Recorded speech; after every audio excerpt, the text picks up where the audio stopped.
ओम नागेन्द्रहाराय त्रिलोचनाय भस्मांगरागाय महेश्वराय नित्याय शुद्धाय दिगंबराय तस्मै नकाराय नमः शिवाय। ओम त्र्यंबकं यजामहे सुगंधिं पुष्टिवर्धनम् उर्वारुकमिव बंधनान् मृत्योर्मुक्षीयमामृतात्। नमस्कार, स्वागत है आपका आचार्य वाणी में। मैं आचार्य डॉक्टर विक्रमादित्य आपके साथ हूँ। आज का विषय हमारा है वृषभ राशि वालों के लिए ये जो समय चल रहा है किस प्रकार का योग बना रहा है। 6 अगस्त मंगलवार का अवसर, द्वितीया तिथि और साथ साथ अश्लेषा और मघा नक्षत्र का योग भी है। दोनों गणमूल के अंतर्गत आते हैं। ग्रह नक्षत्रों के दृष्टिकोण से जैसा हमने आपको कहा कि मंगल महाराज आपकी राशि के अनुसार से इस वक्त लग्न में स्थित चल रहे हैं और ये लग्न में चलते हुए आपके लिए कहीं ना कहीं बृहस्पति से पीछे होते हुए थोड़ा सा इस वक्त क्लैश करा रहे हैं। उनको शांत करने की ज़रूरत है। हनुमान जी का पाठ करें, सुंदरकांड का पाठ करें। साथ साथ शिव का महीना चल रहा है तो उनको भी स्तवन करना सबसे सुंदर है। इसीलिए हमने विवेकानंद योगाश्रम में शिव इस पहले मंगलवार पर, सावन के जो अगस्त के महीने का पहला मंगलवार है, इस दिन सुंदरकांड का पाठ और रुद्र अष्टध्यायी का जो नृत्य प्रति चल ही रहा है तो उन सब यज्ञों का सुंदर अनुष्ठान का कार्य किया गया है। आप भी इसमें सम्मिलित हो सकते हैं। शाम को 6 बजे से लेकर रात्रि में करीब 10 बजे तक भंडारे के साथ एक कार्यक्रम है। अवश्य इसमें सम्मिलित होइए, प्रभु का आशीर्वाद मिलेगा तो सब कार्य शुद्ध होने के योग बनेंगे। हमने आपको कहा अश्लेषा और मघा नक्षत्र का योग बन रहा है 5 और 6 तारीख को। ये गणमूल के अंतर्गत आते हैं और गणमूल की शांति के लिए भगवान शिव के मंत्र का ही जप किया जाता है 27 दिन तक। और जैसे मूल नक्षत्र है, ज्येष्ठा नक्षत्र है, रेवती है, अश्वनी है, ये सब के सब जो नक्षत्रों में जन्म लेते हैं वो कहीं ना कहीं गणमूल के अंतर्गत आते हैं। तो आप ध्यान रखें, मूल शांति अवश्य कराएं। कई लोगों के घर में तो बाल्यकाल में ही करा दी जाती है, लेकिन आजकल बहुत सारे लोग इन सब पर विश्वास नहीं करते हैं और फिर जीवन में कष्ट पाते हैं और ये ऋण चक्रवर्ती ऋण की तरह समस्याएं परेशान उत्पन्न करता रहता है। तो आप अवश्य इस महीने में मूल शांति जिनमें मूल नक्षत्र में जन्म लिया हुआ है अवश्य कराने का प्रयास कीजिए। खुद करिए मूल मंत्र का जप, देखिए कष्ट दूर होने के योग बनेंगे। ये अवश्य करानी चाहिए। 7 तारीख का अवसर, बुधवार का तृतीया दिन है, तृतीया तिथि है और ग्रह नक्षत्रों के दृष्टिकोण से समय आपके लिए अनुकूल दिखाई देता है। चंद्रमा शुक्र के साथ, बुध के साथ सुंदर योग बना रहा है, सफलता देने के योग बना रहा है। शनि उसमें विघ्न उपस्थित कर रहा है तो उसके लिए विघ्नहर्ता गणेश जी का ध्यान करते हुए कार्य करना अच्छा रहेगा। मधु श्रवा तीज है और ऐसे में भगवान शंकर का अभिषेक मधु के द्वारा कीजिए। देखिए उस पर विजय भी प्राप्त करने के योग बनेंगे और समस्त ग्रहों के अनिष्ट प्रभाव जो है उनको भी क्षय होने का योग बनेगा। 8 अगस्त बहुत सुंदर योग बन गया। पंचम में बैठे हुए आपके राशि के अनुसार से केतु के साथ चंद्रमा का संबंध, ऊपर से बृहस्पति की पूर्ण दृष्टि उस पर पड़ना, यह आपके लिए आने वाले 3-4 दिनों में कई प्रकार से सफलता और आगे बढ़ने के मार्ग को प्रशस्त करने के योग बनाएगा। विघ्नहर्ता गणेश जी का ध्यान करते हुए, पीले पुष्प अर्पित करते हुए उनका पूजन और साथ साथ दूर्वा अंकुर उन्हें अर्पित करते हुए कार्य कीजिए। बहुत सुंदर योग बन रहा है। 9 अगस्त शुक्रवार का अवसर, पंचमी तिथि है।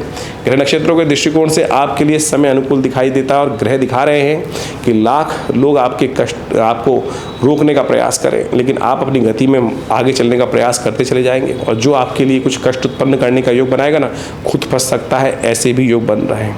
और एक बात का ध्यान रखना चाहिए, कई बार हम सामने वाले के लिए नेगेटिव सोचते हैं और यदि सामने वाले के ग्रह इस प्रकार के हैं कि कोई उसके कष्ट देने के योग बनाएगा, वो भी फंस जाएगा। तो ऐसे में हमें किसी के बारे में नेगेटिव नहीं सोचना चाहिए। इस बात का ध्यान रखते हुए कार्य करना चाहिए, नहीं तो कहीं ना कहीं हमारे कर्म के अनुसार से, नेगेटिव कर्म के अनुसार से नेगेटिव प्रभाव भी हम पे हो जाता है। आपके ग्रह सपोर्ट कर रहे हैं, चिंता ना करें। आप विशेष तौर पर दूध का दान करना आपके लिए अच्छा रहेगा, अवश्य करने का प्रयास कीजिए। शनिवार का दिन 10 अगस्त, ये आपके लिए बहुत श्रेष्ठ दिन है क्योंकि शनिवार चल रहा है और शनि को मनाने का दिन है। सावन के समय में भगवान शंकर का यदि विशेष तौर पर तेल के द्वारा अभिषेक कर लिया जाए तो शास्त्र के दृष्टिकोण से कहा जाता है कि तिल के द्वारा भगवान का अभिषेक कर लिया जाए। तिल का तेल, तिल से और तेल से भगवान का अभिषेक, 3 चीज़ें कई प्रकार से कहा जाता है। मंत्र है उनका, शन्नो देवी रविष्ट्रयापो भवन्तु पीतये शन्नो रविष्ट्रवन्तु नः। शनि महाराज वक्री हैं, पुनः समझ लीजिए। नित्यपति तिल का थोड़ा जल में डालकर तिल, काले तिलों को भगवान का ये मंत्र जप करते हुए शन्नो देवी रविष्ट्रयापो भवन्तु पीतये शन्नो रविष्ट्रवन्तु नः, ये किया जाए अभिषेक, तो शनि अनुकूल होगा और कोई खास और उपाय करने की ज़रूरत नहीं पड़ेगी। करते रहें, ध्यान रखें, लाभ होगा। ज्योतिष विज्ञान के अनुसार से जब हम गणनाओं को समझते हैं तो उसका प्रत्यक्ष रूप से प्रभाव जीवन में क्या कुछ पड़ रहा है वो अच्छे से समझ में आ सकता है। और उसी के परिवर्तन के रूप में यदि हम कुछ परिवर्तन लाने का प्रयास करें, कर्म को बदलने का प्रयास करें, तो जीवन में बड़ी से बड़ी विपदा का निदान भी मिल सकता है। ये भी प्रत्यक्ष प्रमाण है और हजारों लोगों ने इसका लाभ लिया है। ज्योतिष की गणनाएं बता देती हैं कि आने वाले समय में कैसा समय आपके लिए रहेगा, और उसी के अनुसार से यदि हम जीवन में रास्ता मार्ग परिवर्तन कर लें तो अपने जीवन में हर्ष उल्लास आनंद के मार्ग भी प्रशस्त कर सकते हैं। हमने आपके समक्ष में आपकी जन्मपत्री, आपके प्रश्न को समझते हुए, साथ साथ आपकी ग्रह गणना की राशि के अनुसार से समझते हुए, जो कुछ समय का को समझते हुए आपके समक्ष रखा है वो आपको अच्छे से समझना चाहिए। देखिए, काल गणना ज्योतिष की जो है वो कई प्रकार से की जाती है। एक तो जन्मपत्री के हिसाब से की जाती है, एक गोचर के हिसाब से की जाती है, और अनेक अनेक ऋषियों ने अनेक अनेक मत उसके संबंध में उपस्थित किए हैं। उन समस्त मतों को एक साथ यदि अध्ययन के रूप में रखा जाए तो उससे बहुत कुछ जानने को मिल सकता है। और सबसे बड़ी बात तो ये है कि केवल जानने को नहीं, बदलने का रास्ता भी प्रशस्त हो सकता है। ऐसे किसी भी विज्ञान का फायदा नहीं है जो केवल बता दे ऐसा ऐसा होने के योग है लेकिन परिवर्तन का रास्ता ना बनाए। रेमेडियल एस्पेक्ट जो है वो ज्योतिष का बिल्कुल प्रत्यक्ष है और आवश्यकता है कि हम उस पर विश्वास करें। बहुत सारे लोग केवल इसी बात को कह देते हैं कि नहीं, हम नहीं परिवर्तन कर सकते। नहीं, ऐसा संसार में कोई नहीं है जो हम परिवर्तन नहीं कर सकते। हमने भाग्य जो बनाया है वो अपने कर्म से ही बनाया है, और हम भाग्य जो है, समय जो है, उसको बदलेंगे भी अपने कर्म के अनुसार से। और एक बात समझ लीजिए, हमको ये समझ लेना चाहिए कि हमारे कई बार क्या होता है कि हम अपने जीवन में हमने देखते हैं कई बार हमने बिल्कुल गलत भी किया तब भी हम बच के निकल जाते हैं। और कई बार क्या समस्या होती है, हमने कुछ भी गलत नहीं, किसी व्यक्ति ने कोई गलत नहीं किया तब भी वो परेशानी में फंस जाता है। क्या खेल है आपके शुभ कर्मों का, पुण्य कर्मों का। जब आपको लगे कि आप वहाँ बच के निकल गए तो भगवान का शुक्रिया अदा कीजिए कि हाँ, हमारे पुण्य कर्म थे जो हमारे वो आगे और वो हमारे जीवन में शुभ हमको दे गए। इसलिए पुण्यों का अकाउंट जो है वो हमेशा भर के रखने का प्रयास करें। और कई बार जो देखा जाता है जब जीवन में समस्या आनी शुरू हो जाती हैं अच्छे कर्म करने के बावजूद भी, तो समझ लीजिए कहीं ना कहीं पुण्यों का अकाउंट जो है बहुत जल्दी समाप्त हो रहा है और उसमें आवश्यकता है बहुत जल्दी से भरने की। इसलिए जो शुभ कर्म हमेशा कैसे भी, जब भी अवस्था मिल जाए, कैसे भी राज मिल जाए, वो करने का हमको प्रयास करना चाहिए। इसलिए भारतीय संस्कृति में ऋषि मुनियों ने छोटे छोटे उत्सवों का निर्माण किया।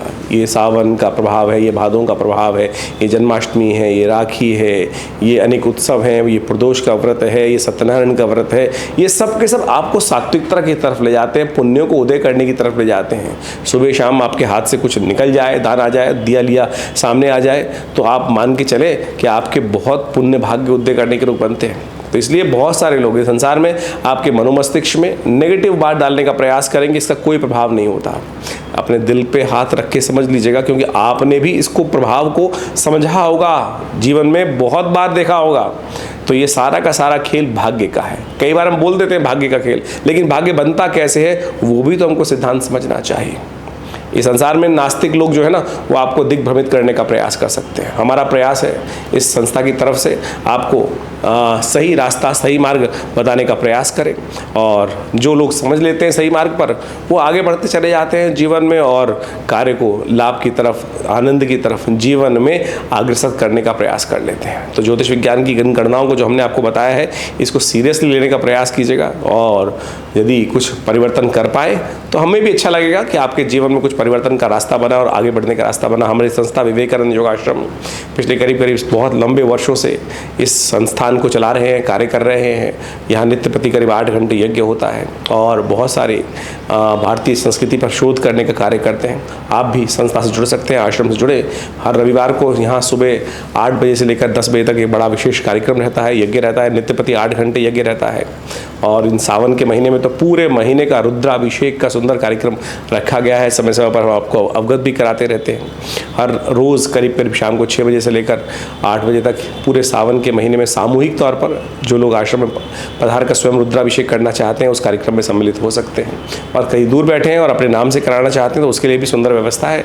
आप फ़ोन पे संपर्क कर उस कार्यक्रम में भाग ले सकते हैं। और भगवान शिव की सुंदर आराधना शास्त्रोक्त विधि के अनुसार से भगवान का स्नान कराते हुए, षोडशोपचार पूजन करते हुए, सुंदर रुद्राभिषेक का, रुद्राष्टाध्यायी का पाठ करते हुए किया जाएगा। आप उसमें सम्मिलित हों, देखिएगा प्रभु की कृपा से कष्ट दूर होने के योग बनेंगे।